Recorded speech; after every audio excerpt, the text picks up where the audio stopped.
Et si nous étions coupés d'Internet, ne serait-ce qu'une semaine, il y aurait des conséquences économiques très graves. Et là, on peut le dire, ce serait totalement l'anarchie. Je vous parle pas de la ville Fortnite, mais bien de la vraie anarchie dans les villes, les campagnes. Tous les sites de commerce en ligne, qu'ils soient gros ou petits, ne font plus aucune vente.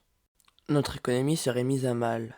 Pourtant, cela fait des millénaires que ces peuples reculés n'ont pas Internet et sont séparés de nous. Donc oui, les amis, je pense que vous avez compris. On va faire un top 5 des îles les plus reculées et dangereuses au monde. Un conseil, restez jusqu'à la fin, la dernière île est incroyable. 1. L'île Farallon. Cette île a une surface de 0,854 km². Elle est située près des États-Unis. Et cette île est extrêmement dangereuse car elle contient environ 40 000 fûts de déchets nucléaires. Il y a également les restes du porte-avions de l'US Navy Independence qui s'était fait torpiller volontairement près de cette île. 2. L'île de Bikini. Ce petit atoll fait partie des îles Marshall. Il est encore une fois extrêmement dangereux d'y aller, même dans son périmètre, car elle a subi des essais nucléaires des États-Unis. 3.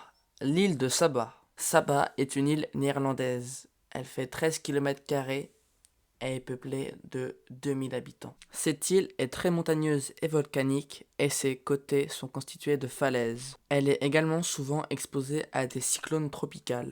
Je vais vous en dire un petit exemple tout mignon. En 1960, Saba était recouvert d'une forêt d'acajou. Mais la même année, elle subit un cyclone tropical. Quasiment tous les arbres ont été rasés. Arbre, puis arbre, arbre, puis arbre. C'est marrant. Arbre, puis arbre. 4. L'île de Nord-Sentinelle. L'île de Nord-Sentinelle accueille un peuple coupé de tout contact avec le reste du monde. Ce peuple de chasseurs-cueilleurs est très farouche. En effet, tous les essais de contact avec eux ont échoué, car ce peuple est très craintif et répond à toute approche avec des lancers de flèches et de lances. Je vais vous raconter l'histoire d'une des nombreuses victimes de ce peuple.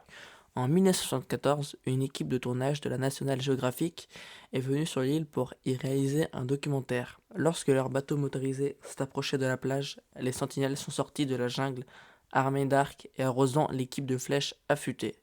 Le bateau a accosté à l'abri de l'attaque et l'équipage a déposé des offrandes sur le sable. Une voiture miniature en plastique, des noix de coco, un cochon vivant et une poupée. Cette démarche n'a fait que réveiller l'hostilité de la tribu qui leur adressa une nouvelle volée de flèches, dont l'une se ficha dans la cheville du réalisateur. L'homme, ayant tiré cette flèche, rit et dansa fièrement avant de tuer le cochon. Donc voilà les amis, c'est l'un des nombreux exemples d'hostilité de cette tribu. 5. L'île de Quemada Grande.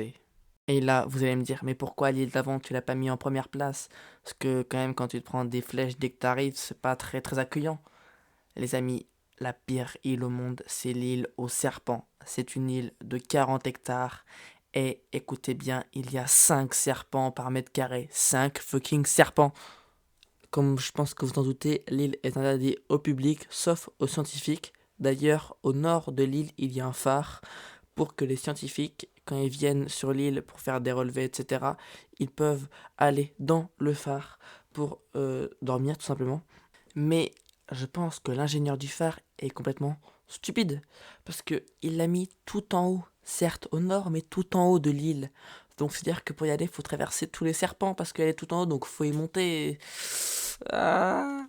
Voilà les amis, c'est la fin de cette vidéo. Merci d'être restés jusqu'à la fin. J'espère qu'elle vous aura plu. D'ailleurs, énormément merci pour le nombre de likes et de vues sur le premier 5 faits qui était sur la zone 51. D'ailleurs, n'hésitez pas à vous abonner, liker et partager en masse. Ciao.